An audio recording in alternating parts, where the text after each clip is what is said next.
But guys, I want to get to this list, the top 25 players under 25, and get everyone's reaction to it. I found this yesterday on CBS Sports. It is an article written by Cody Benjamin. And again, it's simple. Top 25 players, 25 and under. Very simple list. And, I mean, you'd assume at least what it looks like at the very top. It's pretty self-explanatory. I don't think there'll be too many disagreements, Sam. At number 1, you have Justin Jefferson. Any problem with that? Depending on who's after him. Okay. On the surface, it sounds good. So you got Jalen Hurts, 2. No. I think Jalen Hurts is a little bit too high.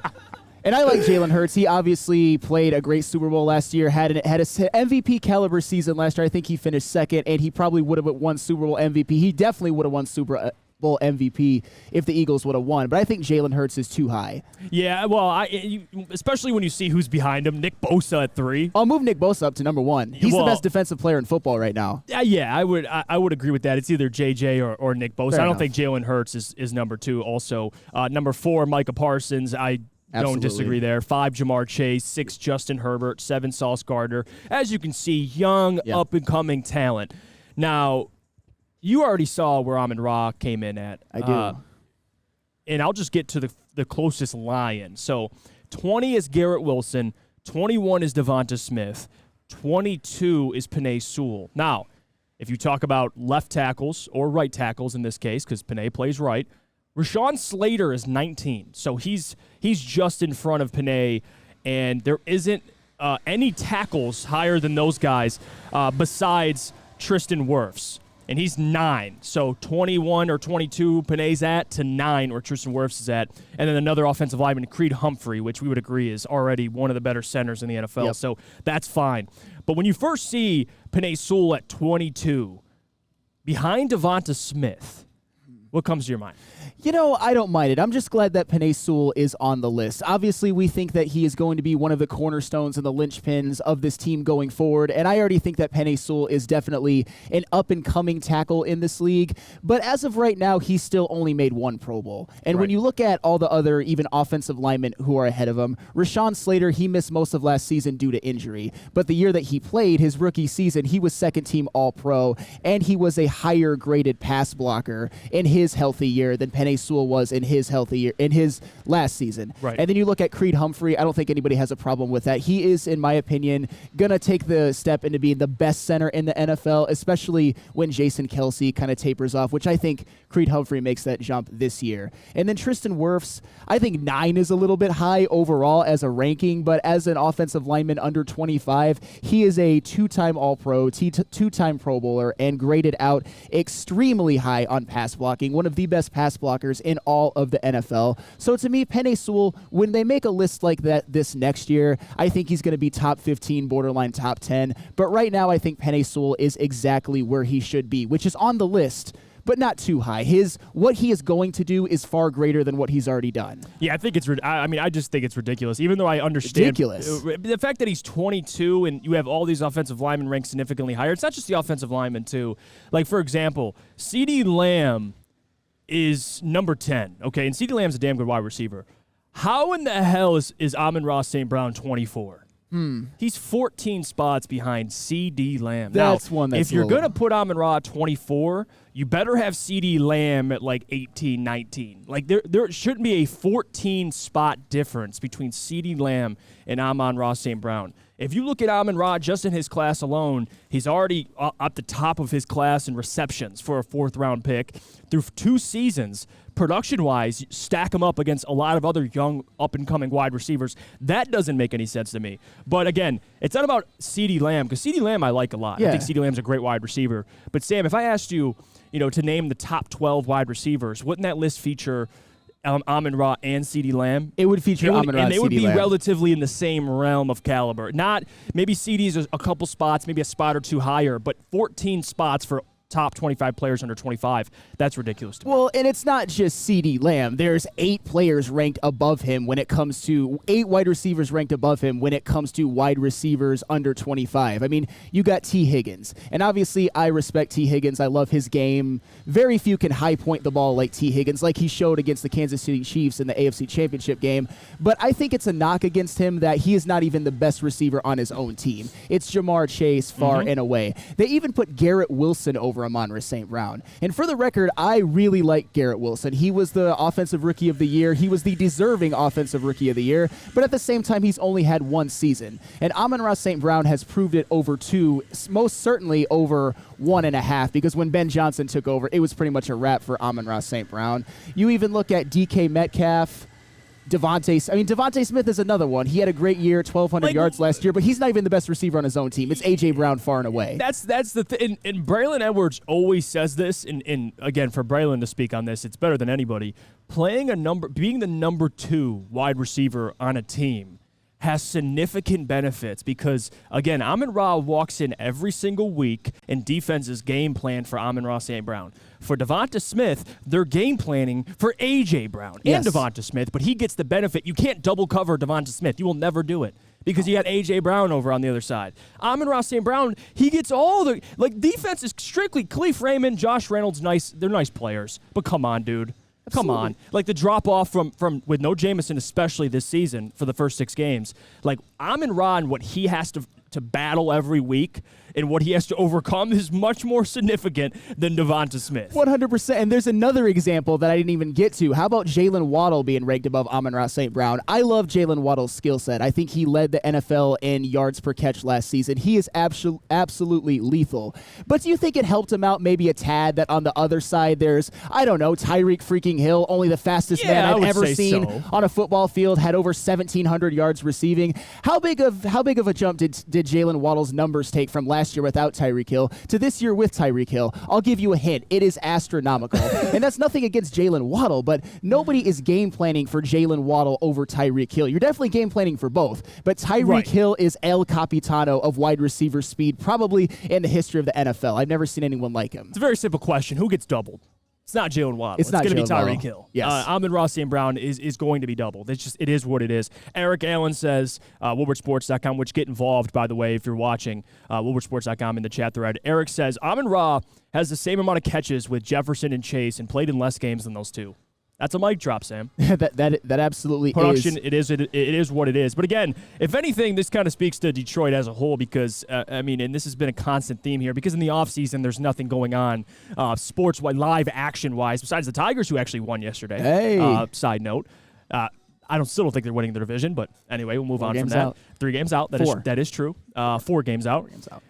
But Detroit players consistently get overlooked. This isn't a shock. I mean, we go through lists all the time, and you see it either the Lions as a whole, which we'll get to soon in the show, and I want your guys' reaction if they're being overlooked as a roster. But individually, Jared Goff, I mean, you see those stupid lists, man, with Geno Smith ranked over Goff. In what world? I've seen a list where Daniel Jones is ranked over Goff. Jesus Christ. In what world? You mean 15 touchdown pass Daniel Jones? Well, Vanilla Vic, Daniel Jones. He did have a good year running the football, but when your breakout season, you have 15 touchdown passes. I just don't respect it. Yeah, Sorry. No, it's ridiculous. Daniel Jones in no world is better than Jared Goff. It doesn't work like that. But here to the comments, let's see, because people are chiming in here. Lucian says Tyreek needs to be out a year since gambling. Players are getting suspended, and Tyreek is assaulting people. Yeah, well, this is the NFL. Fortunately, you can punch somebody in the face, and you'll probably play that season. That's just is what it is. Yeah. But yeah, you see the gambling suspensions, by the way. Those I did. And they're not done. People, you see who the players that are getting suspended.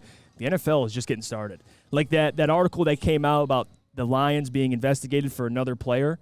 They haven't named that player yet. So I'm telling you, I feel like that's died down though. They never announced who it was. No. Maybe they didn't find anything though. But maybe they didn't find anything, and then they started digging more, and now they're finding all these other players. And I found out the guy, what was his name? Isaiah Rodgers? Yes. I think it was. Yeah, he placed a bet on his team on the over rushing total, and he placed in $1,000 bet, but every other bet he made or placed was only $50. So Sam, correct me if I'm wrong, but if you're placing $50 bets and then one bet you drop $1,000, something tells me you know something other people don't. You got a little insider information, maybe? And he placed it on the rushing yards total. Probably knew they were going to run the ball that game. Probably. That's the problem here. It's not about betting on your team. It's about knowing the game plan and betting on your team. That's cheating. Oh, that is absolutely cheating. You can't do that. And if you do that, especially if you're betting against your own team, which I'm not saying that's what Isaiah Rodgers is doing, that is the ultimate sin when it comes to betting in the NFL. You obviously can't do that. No, and again, for that stuff, it's like I understand if you think, well, if a player bets on his team to win, it shouldn't be that big a deal. Sure. No. They have information that the public does not know, like injuries, the game plan, like things that you just don't read on social media. Like Isaiah Rodgers knew they were going to run the ball that game. Absolutely. He knew they were going to commit to the run that game. Of course he could place $1,000 on the rushing totals. You think I can do that? No, I have to Google best prop bets and take a swing. Like Isaiah Rodgers has the inside information. So even though I understand betting for your team to win, it doesn't sound as bad. Just don't do it. Just don't bet. You're making millions and millions of dollars. Just stay off of FanDuel. Unless you're betting on college football or the college basketball, but stay out of the facility. It's very simple. It's very simple. I really want to know the thought process behind it because, like, the risk versus reward just does not make any logical sense. No, it doesn't. I would agree with that. I mean, placing $1,000 on a rushing total, how much? What were the odds on that? I mean, how much did you think he actually made? He probably made a couple grand, probably $2,000, $1,000. He made 1,000. Was it worth it? Was it worth it? No, you made $1,000. You know, Jeff, not to pivot from the gambling talk, but I have a question for you because we never really got to it in the beginning. We talked about CeeDee Lamb and Amon-Ra St. Brown. I think when it comes to wide receivers under 25, if you want to rank CeeDee Lamb over Amon-Ra St. Brown, I don't necessarily have a problem with that. Do you have a problem with that? Do you think that Amon-Ra St. Brown is clearly ahead of CeeDee Lamb right now? I wouldn't say clearly. Now, personally speaking, and I'm going to try and not make this sound like homerism, I would take Amon-Ra St. Brown just because I know what I'm getting. And like CeeDee Lamb for me, he makes all these spectacular catches. He's flashy. He's your typical X wide receiver. When you think of an X, it's Sure. CeeDee Lamb. But for me, I'd rather have the guy that I can always count on in all areas of the game, in run blocking, receptions. He's going to catch everything that's thrown at him. And he's a cerebral football player, super intelligent. And also, he just loves the game. His work ethic, like catching 200 balls after practice, that's the dude I want on my squad. But I understand CeeDee Lamb. They're close, and people would say CeeDee's better. That's fine. CeeDee in college was an animal. Oh, yeah. But at this moment, right now, knowing what I know, I'll take Amon-Ra St. Brown. God, that is a tough one because Amon-Ra St. Brown, when you look at his production, you have to look at this past season where he had over 1,100 yards, 106 receptions, only 6 touchdowns, which isn't really a knock on him. That's kind of more random, I think. Yeah. Or luck when it comes to touchdowns and not getting targeted in the red zone. But at the same time, it's not just this past year. It's those last however many games under Ben Johnson, I think it was 6, in which Amon-Ra St. Brown clearly broke out, had over 550 receiving yards in 6 games and over 50 catches. But at the same time, when it comes to last season, CeeDee Lamb, in my opinion, did have a better year. He had more catches, more yards, higher yards per catch, and more touchdowns. But one of the things that Amon-Ra St. Brown has excelled at, I'm actually looking at this chart that our main man Alex Z made for us when it ranked a lot of the production of these under 25 receivers in their past 2 seasons. Amon-Ra St. Brown excels over all of them when it comes to lack of drops and lack of drop percentage. Also, where he really excels, and this is where a guy like Neil Rule, and we should all be very happy about that, when it comes to his cap hit versus the rest of them, it's nothing. It's minuscule. And also, he racks up the receptions and the receptions per game. So all of that in concert makes Amon-Ra St. Brown arguably maybe the most valuable receiver under 25 given his contract. I don't know about above Justin Jefferson or Jamar Chase, but certainly when it comes to value, those are the only 2 that you'd even consider above him when it comes to under 25. Amon-Ra St. Brown has outperformed his contract in a way that I don't remember a Lion doing in recent memory. It is unbelievable. 4th-round pick superstar. Well, it's ridiculous, too, because you go through the stats, and let's say you didn't name the names of the players. You didn't say CeeDee, you didn't say Amon-Ra St. Brown, and I told you I have 2 players. One has more receptions, clearly doesn't drop the ball. He only has 5 drops compared to CeeDee's at least 14 from this recorded data. So drops the ball less, more dependable. And again, you go down first downs about the same. Yards after catch or yards per reception. Obviously, it's a little different. Amon-Ra has a different role, but regardless, if you go through it, the yards are similar. Yards per reception, relatively similar. CeeDee would have him by a couple yards, but regardless, very similar. And then to your point, Sam, then you get to where they were taken.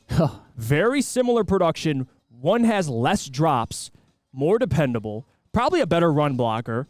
One's a 4th-round pick. One's a 1st-round pick. I there mean, you go. That's the crux of it all if you're looking at it Very from value. simple. Now, if we're going off, physical tools, you'd want to lean CD if you want a bigger wide receiver. That's fine, but I'm taking Amon-Ra St. Brown every single day and twice on Sundays. Would you agree, though, that when it comes to the top 10 to 12 of wide receivers, I would probably even say top 10, that they're both at the lower end of the top 10, maybe 10 to 12? I think St. Brown is a top 10 wide receiver. I've been trying to be consistent with that because people say, well, he's really good, but let's wait and see. Nah, dude, I've seen enough. He's a top 10 wide receiver. You go through the list. It's not as easy as you think. You go through 10 wide receivers. By the time you get to 8, 9, you can make an argument for Amon-Ra St. Brown. Like, that's where you get to the Terry McLaurins, the CeeDee Lambs. I think he's in that group of wide receivers. So I would say he's top 10, but others can believe whatever they want to believe. I mean, if you're at Dispo, you might say CeeDee Lamb if you're smoking. But regardless, I think Amon-Ra is a top 10 wide receiver. You know what? I'll tell you what. Coming into next year's list, if they make another list like that, Amon-Ra St. Brown will certainly be in the top 10, no doubt about it, when it comes to wide receivers. I think he has a huge season, maybe has 115 catches for 1,300 yards, and I personally think he enters the double digits of receiving touchdowns. And at that point, you're basically calling him a approximation of prime Cooper Kupp. He hasn't gotten there yet, but I think he can get there. You know what?